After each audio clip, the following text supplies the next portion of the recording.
दोस्तों, भारत के 20 से 30 करोड़ मुसलमानों के लिए एक बड़ा ऑफर निकला है। आप इसका फायदा कैसे उठा सकते हैं और क्या है वो ऑफर, पहले आप ये छोटा सा वीडियो देखिए और मैं चाहता हूं कि आप इसको एंड तक जरूर देखें, क्योंकि भारत के 20 से 25 करोड़ मुसलमानों को ऑफर दिया जा रहा है और वो ऑफर क्या है ये जानकर आप दंग रह जाएंगे। लेकिन इससे पहले आप ये छोटा सा वीडियो देखिए, फिर आगे आपको बहुत जरूरी बात बताएंगे।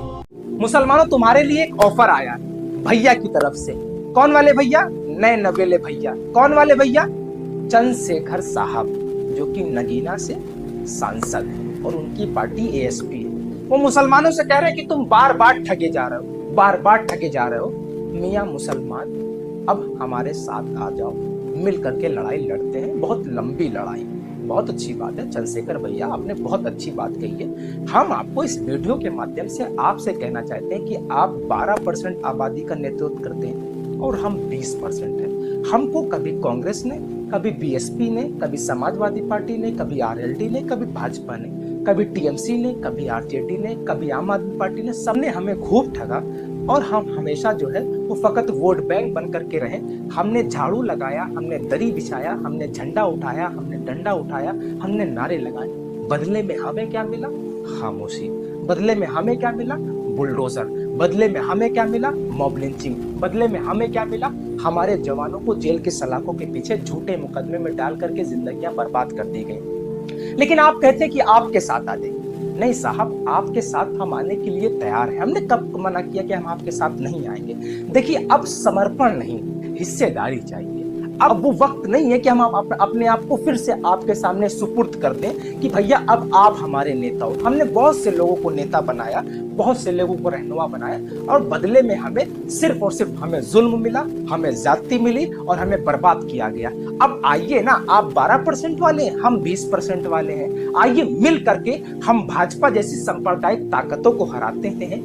ये क्या है कि मुसलमान आपके साथ हो जाए। आप आइए हमारे साथ, कंधे से कंधा मिला करके साथ में चलते हैं। लेकिन आप सोचिए कि अब मुसलमान समर्पण कर दे तो समर्पण करने का वक्त गया। अब मुसलमानों ने ठान लिया कि अब हिस्सेदारी चाहिए, अब साझेदारी चाहिए। अब वो वक्त चला गया कि मुसलमानों को ठगा जाए। बहुत ठग लिया। क्या आप भी चाहते कि फिर से एक बार आप ठग लें?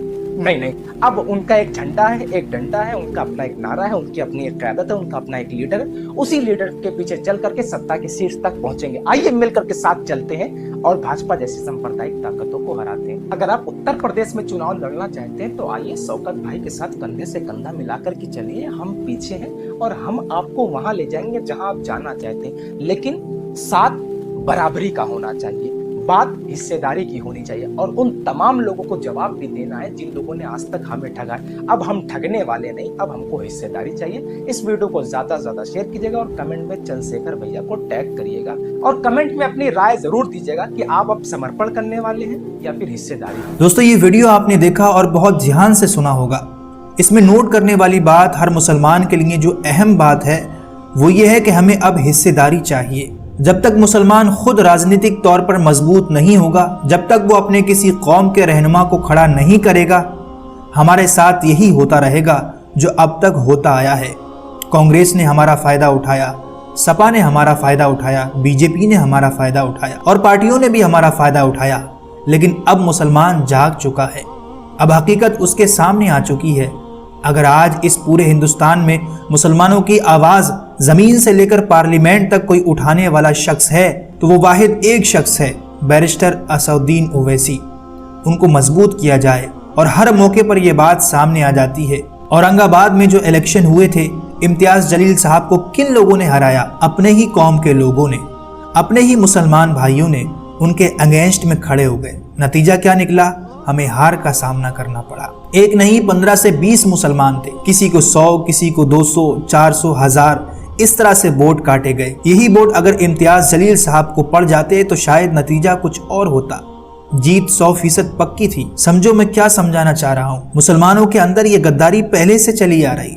मीर जाफिर, मीर सादिक जैसे लोग अगर टीपू सुल्तान से गद्दारी ना करते तो टीपू सुल्तान अकेले भारत को आज़ादी दिला देते। लेकिन उनके साथ क्या हुआ? अपनों ने ही गद्दारी की। सल्तनत उस्मानिया को कैसे तोड़ा गया? अपने ही लोगों ने गद्दारी की। समझो मैं क्या बताना चाह रहा हूँ। अभी भी वक्त है, एक हो जाओ। जो कौम की आवाज़ उठाता है, आप उसकी आवाज़ बनो। बाकी आप इसके बारे में क्या राय रखते हैं हमें नीचे कमेंट करके ज़रूर बताइए। वीडियो अच्छी लगी हो तो इसे लाइक और आगे ऐसी अच्छी वीडियो के लिए चैनल को ज़रूर सब्सक्राइब कर लें।